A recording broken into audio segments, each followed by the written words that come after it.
enabled. WazirX and CNBC TV18 present Crypto, Digital Assets of the Future.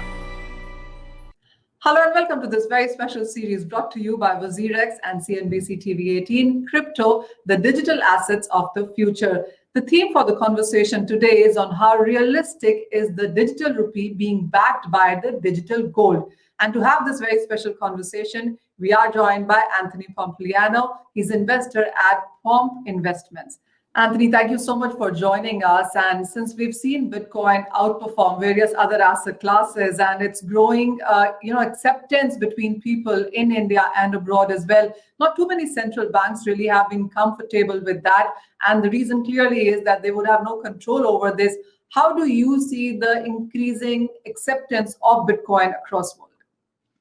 Yeah, listen, I think that Bitcoin is obviously a open, decentralized protocol, very similar to the internet. And so anyone in the world, regardless of where they were born, where they live, what their education status is, their wealth, the color of their skin, their religion, etc., as long as they have an internet connection, they can plug into this open, decentralized protocol and they can participate. They can hold their wealth in a scarce asset, in the sound money principles in the digital application. And they can send value to anyone else on that protocol. And so I think what we're seeing is humans are choosing to find value in that protocol. And so central banks historically have had a monopoly on monetary policy. They've been able to determine how much of a currency exists, what the interest rate of that currency is, and then the contraction or expansion of that currency. And today what we're seeing is people are choosing for a much more transparent programmatic monetary policy. I think we're just starting, it'll continue, but central banks are going to have to make some decisions here in terms of how they're going to respond. Clearly, and for those reasons exactly, not too many central banks are very open to the idea of digital currencies being traded in their countries. We've seen some of them ban it outright, some are still thinking about it, including India, and some have accepted it as well. How do you look at a coexistence of digital currencies with the fiat currencies? Yeah, look, I'm not of the belief that Bitcoin necessarily is going to destroy fiat currencies and all fiat currencies go away, right? I think that there will be coexistence for a long period of time. And so just like gold and fiat currencies have existed side by side, I think the same thing will happen with Bitcoin. What I do think is important, though, is for regulators, politicians, and people in power and influence around the world to understand that when you ban Bitcoin, history tells us that adoption goes up, right? You essentially run a marketing campaign for the digital currency. And so whether we see in Nigeria, in Pakistan, or in other countries, when those countries have decided to actually ban the digital currency, adoption went up. And so I think that what is a much better opportunity is for countries around the world, right? Take India as an example. There's very forward-thinking, innovative people who are in positions of power and influence who have the ability to say, listen, we understand that Bitcoin and this decentralized open protocol is going to be adopted by people around the world.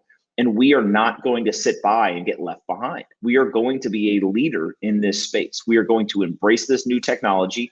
We understand its value, and we want to be at the forefront of this. And we are going to usher in technological advancement for our country and for our population. And I think that's the opportunity that folks in India have right now.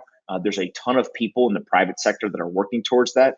But I have great confidence that people in the public sector, both politicians and other people in positions of influence, will start to embrace this technology and really help India become a leader in Bitcoin and cryptocurrencies. The underlying technology is one part, Anthoy, but that is something that the governments are open to. But, the threat of Bitcoin, the way the central banks see it right now, also has led to this rush towards central bank digital currencies. That is something most countries are looking at, including India also, where we have a bill pending in parliament suggesting the same. How are you looking at these CBDCs? And do you think, there also has been studies, there also has been a lot of conversation going around on what the future could really be. Do you see CBDCs being backed by a Bitcoin? I mean, that's yet another school of thought out there. Yeah, so if you think of what a central bank digital currency is, right, it's basically taking the fiat currency. It doesn't change the monetary policy or any kind of the ownership or governance of that currency. It simply is a change in the technology stack. And so my personal belief is that every currency will be digitized over time, whether it is a state-backed currency like the rupee or the dollar. There will also be private digital currencies, so things like Facebook's Libra or Diem is what it's called now. And then also there will be decentralized currencies, so things like Bitcoin. And so all of those currencies, whether it's state-backed, private, or decentralized, will all be digitized. And as they become digital currencies, it takes away the competition from a technology conversation, and the competition now shifts to the monetary policy, right? What is the governance of this currency? And so I think that's where ultimately you're going to see competition play out, but it's also the place where Bitcoin seems to have the most superior advantage. It's just simply, it's a programmatic, transparent monetary policy that people can rely on, rather than, as we've seen over the last 12 months, central banks around the world basically panicking, creating way more of the currency. In the United States, over $5 trillion of money creation. And so I think that ultimately you get away from the technology competition, you get to a monetary policy competition. And the one thing that we know is every fiat currency is inflationary, and there's manipulation of interest rates and quantitative easing as a result of that central bank kind of led monetary policy. And I just think that people are waking up to the fact that that might not be the best way to govern these currencies. And so central banks are going to have to make some decisions at that monetary policy layer. But the foregone conclusion is at a technology layer, there will be no competition. Everything will be digitized. So even when it comes to CBDCs itself, Anthony, it's still a long time away, because we've seen that conversation begin perhaps last year. The countries are still in pilot mode. India hasn't even started yet. I mean, we do understand there are some initial drafts being done onto this one. How soon before we actually see central bank digital currencies also come on board? Yeah, look, the technology industry likes to pride itself on constantly being fast movers, right? But I think that one of the benefits to government is government tries to be very thoughtful. And so when you have people who sit around and they say, listen, we need to serve millions and millions of people, if not, in a place like India, a billion plus people, how do we do that in a thoughtful manner? And so we can't rush decisions. And so I think that what you see is governments are trying to figure out, okay, let's make sure we, one, understand this technology. Two, let's understand and identify what are the issues with the existing system. And then three is, how do we use the new technology to solve some of those existing issues? Ultimately, I think that governments will get it right. And mainly that's because the populations will just vote people out of office if they get it wrong.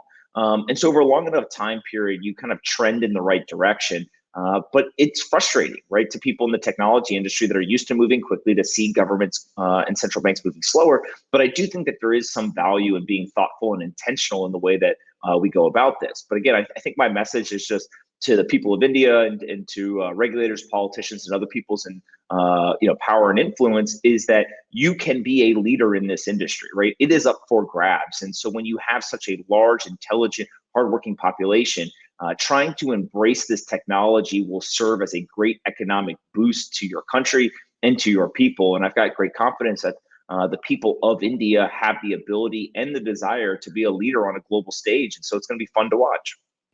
The other debate really is about, while we are talking all of this and there is some work already in progress, there still is that conversation about on how do you define a cryptocurrency? Is it a currency? Is it an asset class? Is it a commodity? What is it backed by? What value does it hold? How would you put all of those questions to rest? Yeah, look, a currency basically has two uses, right? A store of value and a medium of exchange. And we know for sure that there are tens of millions, if not 100+ million people around the world that are using Bitcoin as a store of value. And then when you start to look at how many people are using Bitcoin as a medium of exchange, there's over 1 million active addresses per day. And this year, Bitcoin is on track to do somewhere between $4 to $6 trillion in on-chain transaction volume. And so it's pretty hard to deny the fact that it's a store of value and a medium of exchange. And when it checks both those boxes, of course, it is a currency. I think the big thing that people need to recognize with this is the market is the ultimate referee, right? My opinion doesn't matter, neither does anybody else's. It's the market that will ultimately decide this. And so when you start to look at what the market has done is overwhelmingly kind of created this decisive victory in the hands of Bitcoin. It's saying Bitcoin is a currency. People want this and they are going to use it. And so I think that's where governments and people in positions of influence need to understand. Do not try to bet against markets. Do not try to bet against your own population. Instead, what you want to do is you want to understand what their desires are, and you want to embrace the technology. And if you do that, it'll serve as a tailwind, right? History will be very kind to you when you kind of get behind the things that are already working, rather than trying to stop progress, stop innovation. And I think that's what we're seeing with Bitcoin. And then on that note, we'll have to take a very short break. But when we come back, we'll actually talk about on what the Indian central banks could do and what are the options in front of them. Be back in a jiffy. WazirX and CNBC TV18 present Crypto, Digital Assets of the Future. WazirX and CNBC TV18 present Crypto, Digital Assets of the Future. Welcome back. And the question we're asking our guest today is on how realistic is it that the digital rupee be backed by a digital currency or a digital gold for that matter. And on that, Anthony, we clearly have seen in the last few months on how the higher stimulus measures, easy, cheap money available into the markets has led to more buying happen into cryptocurrencies and Bitcoin rather than gold. So there clearly is a stiff competition that we are seeing, and Bitcoin clearly seems to be winning this one. Yeah, look, it's something I've been writing about now for years at this point. It's very obvious that governments have outlawed bear markets, they've outlawed market corrections, and they are addicted to quantitative easing and interest rate manipulation. So whenever there is any sort of downturn in markets, what we see is a strengthening dollar and asset prices start to sell off. The US government, the Federal Reserve, and central banks around the world step into markets, and they basically say, we are going to inject liquidity, we're going to flood the market, and we are going to ensure that asset prices don't fall, that they actually go up. And so when that happens, people who are left holding cash will get absolutely destroyed. Their wealth will literally be devalued away, and asset prices will go up, right? Don't bet against the Fed, don't bet against central banks. And so what you have to then look at is say, okay, people are going to move capital because they fear inflation in the currency. And so they're going to move to these inflation hedge assets. And so whether it's real estate, precious metals, Bitcoin, et cetera, that capital is going to flow. And then you just look at the bucket and you say, what asset here is going to do the best? And as I've been saying, again, for years now, Bitcoin is going to be the best performer. It's the smallest market cap asset. It's the most fixed supply asset, meaning it's the most scarce asset. And ultimately, it's going to take the fewest amount of dollars or other currency to move it up. And so what we've seen over the last 12 months or so is Bitcoin's up something like 350% almost 500% in the last 12 months. And the S&P 500 is up about 15%, gold's up about 10%. And so when you start to look at these numbers, it's just such a dominant outperformance by Bitcoin that I think people really have to look and say, what is going on here? And if you go back over a 10-year period, Bitcoin's compound annual growth rate over a decade is nearly 200%. Those are video game numbers, right? And the reason is because this is the apex predator of financial markets. It is eating the financial markets for lunch. And what we are going to continue to see is Bitcoin is going to dominate the world when it comes to a store of value asset. And so gold's $10 trillion market cap is going to look minuscule compared to what Bitcoin eventually will become. And it's simply because the digital product is always larger than the analog product. And Bitcoin is superior in every way. And the world is waking up to it. And they are pouring capital into this asset because this is the safe haven that everyone's looking for. Yes, we have seen a lot of enthusiasts as well come in, whether it's India and outside, and we have seen a lot of Wall Street banks, initiate coverage on this. A lot of big corporates are also supporting cryptocurrencies right now. But, I want to talk about India, Anthony, and while there is a lot of conversation here as well, how do you see the Indian rupee, the fiat currency, and the cryptocurrencies coexist? How do you see the role being played here? Yeah, I think the first thing that if I was sitting in a position of influence in India, what I would say is, hey, we should digitize the rupee immediately. We should, all hands on deck, national emergency, digitize the rupee. The next thing I would say is we understand that our population and populations around the world are going to use this decentralized open protocol in the Bitcoin network. And so we should do everything we possibly can. Again, national emergency. We should embrace this technology and we should drive as many of our citizens to use this as possible. And part of that is we should have a kind of national campaign to get every single person in the country a digital wallet. The digital wallet should be compatible with a digital rupee, but it also should be compatible with Bitcoin and other types of digital assets. And so I think that taking the philosophical approach of India is going to be a global leader in Bitcoin and crypto assets is a very important step for the country. And what it will do is it will usher in an era of economic progress, of technology innovation, and ultimately economic prosperity for that country and for its population. And so I think that's what the leaders of India, that is the opportunity here. And they have a very specific situation and decision to make. Either you can embrace it or you can fight it. If you fight it, history will be unkind to you. If you embrace it, not only will you usher in this era of economic prosperity for your country, but you also will have the tailwind of the entire population of India behind you. And I think that is exactly what the leaders, the innovative forward thinkers, that is what they are going to do, whether it's in India or in other countries. We are going to see who is open-minded, who is intellectually curious, who has kind of a first principles way of thinking. And the people who do, they will choose to embrace this technology and they will ultimately be rewarded. I want to take a step forward from here. And, Miami as a state has adopted cryptocurrencies. There is conversation on how the dollar has been around for a very long time now as a reserve currency, and that perhaps there would be a time not too far away, perhaps, that we might see cryptocurrencies as a part of reserve currency that the central banks perhaps would take in. What is your sense and view on that? Yeah, look, I think that every single organization and individual, so whether you are a individual person, you are a financial organization, you are a corporation, you are a local, state, or federal government, every single person is going to eventually capitulate and embrace this technology. And so we have seen in the past where places have tried to fight open decentralized protocols. A great example of that is North Korea. They have cut their citizens off from the internet. That hasn't gone so well for them. And if countries don't embrace this, they are going to essentially recreate the equivalent of North Korea's relationship with the internet. And so I think that what you're seeing is in the United States, there's a lot of forward-thinking, innovative thinkers, politicians, entrepreneurs, and investors, and they are choosing to embrace the technology. And so that's the opportunity in the United States, that's the opportunity in India, that's the opportunity around the world. And so the people who understand technology and want to be a leader on the global stage, they will do this. The people who don't, or who are closed-minded, they won't do it and they'll be left behind. And that's how markets work. That's how disruption works. That's how technology advancement works. And I have great confidence that the mayor of Miami, Francis Suarez, is kind of on the right track. And I have great confidence that the people of India and the politicians in India are going to do the same thing. This is also being said that Bitcoin has an advantage of gold and convenience of a digital currency. And, to buy a Bitcoin right now, of course, you have to spend some fiat currency. So how do you see both of them coexisting? And again, what would you think India perhaps should do with the kind of interest that the country's investors have shown exhibited in for cryptocurrencies?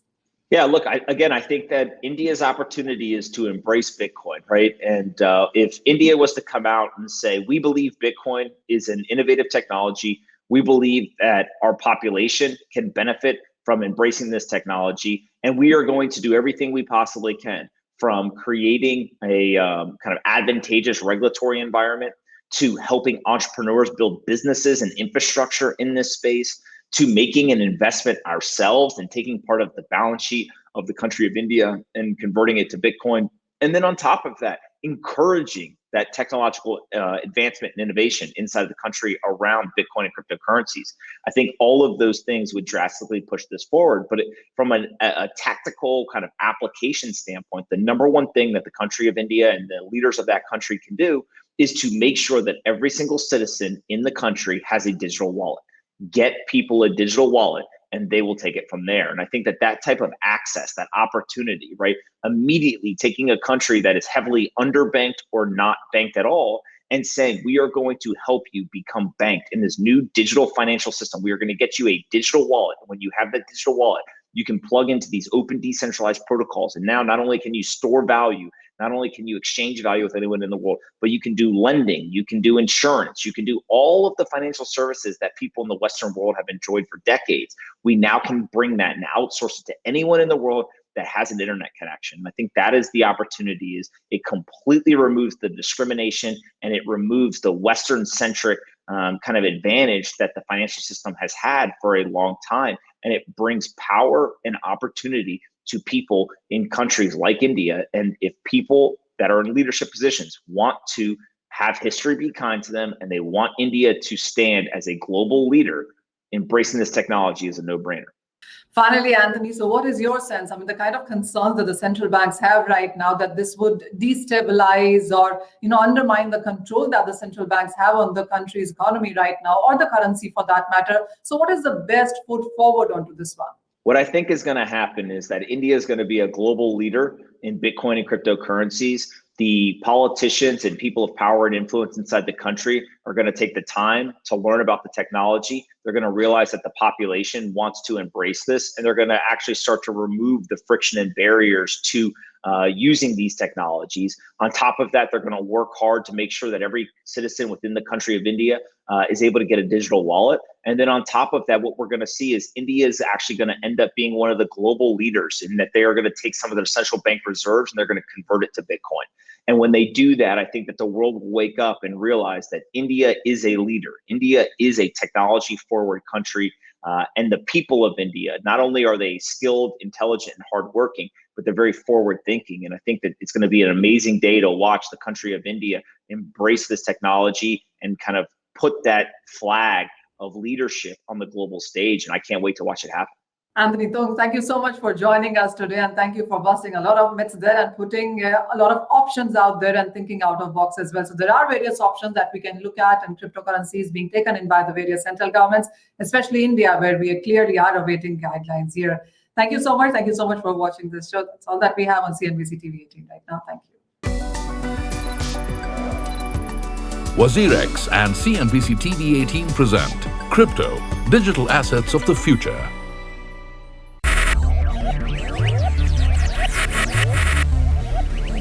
Focus, ideate, innovate, enable.